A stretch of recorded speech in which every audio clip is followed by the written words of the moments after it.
मध्ये असणारं अत्यंत पवित्र तीर्थक्षेत्र म्हणजे पादगया या ठिकाणावरती आपण आलेला आहे। पादगयेचं पौराणिक स्कंद पुराणामध्ये असं सांगितलं जातं की या ठिकाणी गयासुर नावाचा राक्षस होता आणि सगळ्या भगवंतांनी मिळून देवदेवतांनी इथं यज्ञ करण्याचं ठरवलं।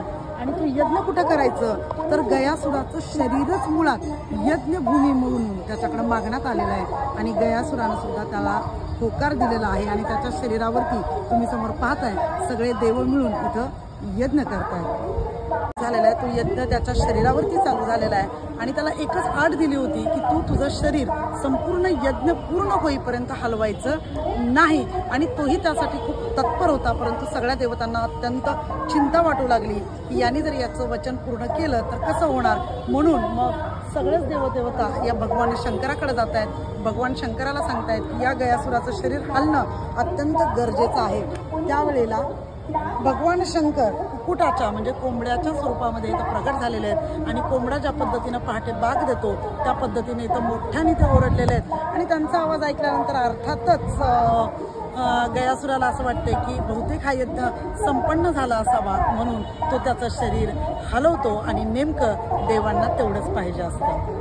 गयासुर ज्या वेळेला हल्ला त्यावेळेला मात्र सगळ्या देवतांनी सांगितलं की तुला आता शिक्षा तर भोगावीच लागणार आहे। गयासुर म्हणतात ठीक आहे, तुम्ही द्याल ती शिक्षा आम्हाला मंजूर आहे। त्यावेळेला त्याच्या या वचनावरती भगवान शंकर स्वतःहून अत्यंत प्रसन्न होतात आणि काय वरदान मागायचे ते म्हटल्यानंतर गयासुर एकच वरदान मागतो की बस माझं जिथं डोकं आहे म्हणजे डोकं हे बिहारमध्ये असणारी गया तिथे माझं डोकं असेल आणि तिथं प्रत्यक्ष भगवंत विष्णूनं तिथं स्थिर राहावं। आजही आपण पाहतो की बिहारमध्ये जी गया आहे तिथं विष्णुपद असं म्हटलं जातं आणि या ठिकाणावरती या गयासुर नावाच्या राक्षसाचे पाय आहेत म्हणून याला पादगया म्हटलं जातं। आणि भगवान शंकराला ज्यांनी कुक्कुट होऊन बाग दिलेली आहे आणि त्याचा आवाज ऐकून उठलेला आहे त्या भगवान शंकराला इथं आराधना केलेली आहे की या ठिकाणी पादगयेला तुम्ही स्वतः इथं अधिष्ठित व्हावं, म्हणून या पादगयेवरती तुम्ही समोर आपण आता दर्शन घेतलेलं आहे ते म्हणजे कुक्कुटेश्वर भगवंताचं दर्शन घेतलेलं आहे।